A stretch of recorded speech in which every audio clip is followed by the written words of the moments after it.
សូមជម្រាបសួរលោកស្រីអ្នកនាងកញ្ញាសូមស្វាគមន៍លោកអ្នកនាងមកកាន់កម្មវិធីព័ត៌មានប្រចាំសប្តាហ៍របស់ The Khmer Today News ពីខ្ញុំបាទពៅណាគ្រី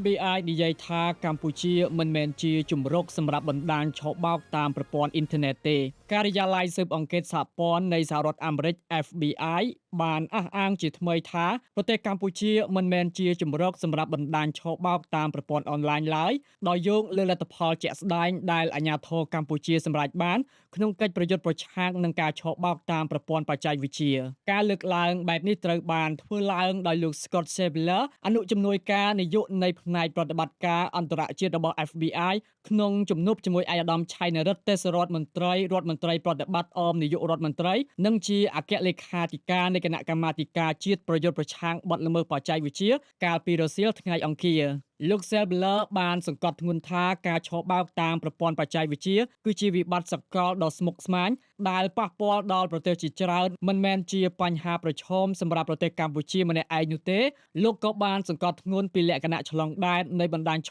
បោកតាមប្រព័ន្ធអនឡាញទាំងនេះផងដែរលោកបានសង្កត់ធ្ងន់ថាសកម្មភាពដែលបានចាត់វិធានការនិងលទ្ធផលដែលសម្រេចបានក្រោមក្របខ័ណ្ឌនៃគណៈកម្មាធិការជាតិកម្ពុជាបានបង្ហាញយ៉ាងច្បាស់ថាប្រទេសនេះមិនអត់ឱនចំពោះប្រតិបត្តិការឆបោកតាមអនឡាញឡើយបើតាមលោក Sebler កិច្ចខិតខំប្រឹងប្រែងទាំងនេះបានបញ្ជូនសារយ៉ាងខ្លាំងក្លាថាកម្ពុជាមិនមែនជាជំរកសម្រាប់បណ្ដាលឧក្រិដ្ឋជនបច្ចេកវិទ្យានោះទេលោក Sebler ក៏បានកោតសរសើរដល់រាជរដ្ឋាភិបាលកម្ពុជានិងភ្នាក់ងារអនុវត្តច្បាប់ពាក់ព័ន្ធចំពោះឆន្ទៈនយោបាយដ៏រឹងមាំនិងលទ្ធផលជាក់ស្ដែងក្នុងការបង្ក្រាបឆបោកតាមអនឡាញដោយកត់សម្គាល់ថាកម្មភាពរបស់កម្ពុជាបានឆ្លុះបញ្ចាំងពីការអនុវត្តច្បាប់ដ៏ម៉ឺងម៉ាត់និងជាប់លាប់ឯកឧត្តមទេសរដ្ឋមន្ត្រីឆៃស៊ីណារិតបានស្វាគមន៍ចំពោះការវិតម្លៃរបស់ FBI និងបានបញ្ជាក់ជាថ្មីនូវគោលជំហរដាច់ខាតរបស់កម្ពុជាប្រឆាំងនឹងការឆបោកតាមអនឡាញនិងបច្ចេកវិទ្យាលោកបានមានប្រសាសន៍ថារដ្ឋាភិបាលបានដាក់ចេញនូវវិធានការច្បាប់និងបច្ចេកទេសយ៉ាងតឹងរ៉ឹង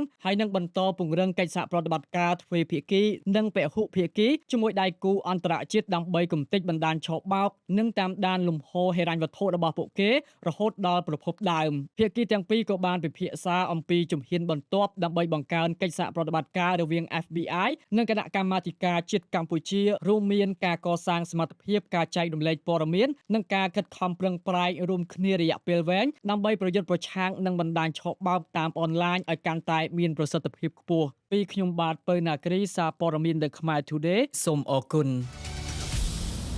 សូមចុច like និង follow page The Khmer Today ដើម្បីទទួលបានព័ត៌មានថ្មីៗនិងគាំទ្រដល់ក្រុមការងាររបស់យើង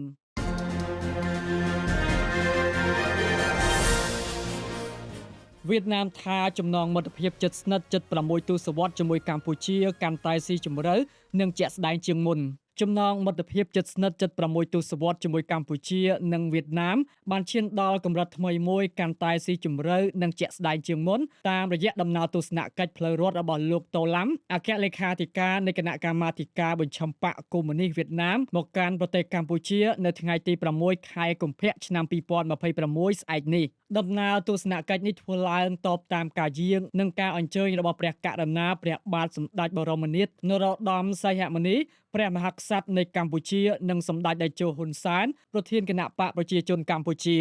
យោងតាមការចុះផ្សាយរបស់ភ្នាក់ងារសារព័ត៌មានវៀតណាមញូលោកឃ្វៀងមីងវូឯកអគ្គរដ្ឋទូតវៀតណាមប្រចាំកម្ពុជាបានគូបញ្ជាក់ថាទំនុកចិត្តផ្នែកនយោបាយរវាងបកនិងរដ្ឋទាំងពីរនៅតែជាយុទ្ធការដ៏រឹងមាំក្នុងការទ្រទ្រង់ទំនាក់ទំនងដែលមានអាយុកាលជិត60ឆ្នាំមកនេះឲ្យកាន់តែស៊ីជម្រៅបន្ថែមទៀតក្នុងដំណើរទស្សនកិច្ចនេះលោកតូឡាំនឹងដឹកនាំគណៈប្រតិភូជាន់ខ្ពស់រួមមាននាយករដ្ឋមន្ត្រីប្រធានព្រឹទ្ធសភានិងមន្ត្រីជាន់ខ្ពស់ជាច្រើនរូបទៀតដើម្បីចូលរួមកិច្ចប្រជុំកំពូលរវាងថ្នាក់ដឹកនាំបកនៃប្រទេសទាំងពីរក៏ដូចជាកិច្ចប្រជុំត្រីភាគីកម្ពុជាវៀតណាមឡាវផងដែរប្រពន្ធដដែលបានរាយការណ៍ឲ្យដឹងថាក្នុងឆ្នាំ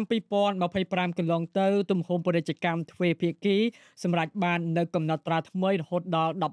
$11.33 ពាន់លានសហរដ្ឋអាមេរិកកើនឡើង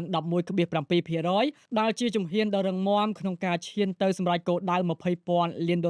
នៅពេលខាងមុខបច្ចុប្បន្នវៀតណាមស្ថិតក្នុងចំណោមអ្នកវិនិយោគ បរទេសកម្ពុជាទាំង5នៅកម្ពុជាលើវិស័យទូរគមនាគមន៍កសិកម្មធម្មពលនិងហិរញ្ញវត្ថុខណៈដែលវិស័យទេសចរក៏មានសន្ទុះខ្លាំងដោយវៀតណាមបានក្លាយជាប្រភពទីផ្សារទេសចរធំជាងគេរបស់កម្ពុជាអគ្គរដ្ឋទូតរូបនេះបានបន្ថែមទៀតថានៅថ្ងៃអនាគតការតភ្ជាប់ហេដ្ឋារចនាសម្ព័ន្ធយុទ្ធសាស្ត្រនឹងក្លាយជាអត្តភាពចម្បងជាពិសេសគម្រោងផ្លូវល្បឿនលឿនតភ្ជាប់ពីទីក្រុងភ្នំពេញទៅទីក្រុងហូជីមិញនិងផ្លូវនាវាទេសចររវាងខេត្តកំពតនិងកោះត្រោលការកែលម្អប្រព័ន្ធដឹកជញ្ជូននេះមិនត្រឹមតែជួយកាត់បន្ថយថ្លៃដើមភស្តុភារកម្មប៉ុណ្ណោះទេប៉ុន្តែថែមទាំងជួយបង្កើនសមត្ថភាពការប្រកួតប្រជែងសេដ្ឋកិច្ចទាំងពីរពីខ្ញុំបាទពៅណាគ្រីសារព័ត៌មាន The Khmer Today សូមអរគុណ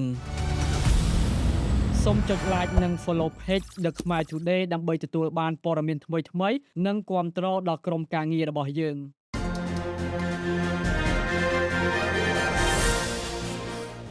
ក្រសួងមហាផ្ទៃបទល្មើសព្រហ្មទណ្ឌនៅកម្ពុជាក្នុងឆ្នាំ2025ថយចុះ 17% ឯកឧត្តមអភិសន្តិបណ្ឌិតសសុខាឧបនាយករដ្ឋមន្ត្រីក្រសួងមហាផ្ទៃបានគូបញ្ជាក់ប្រកបដោយមោទនភាពថាក្នុងឆ្នាំ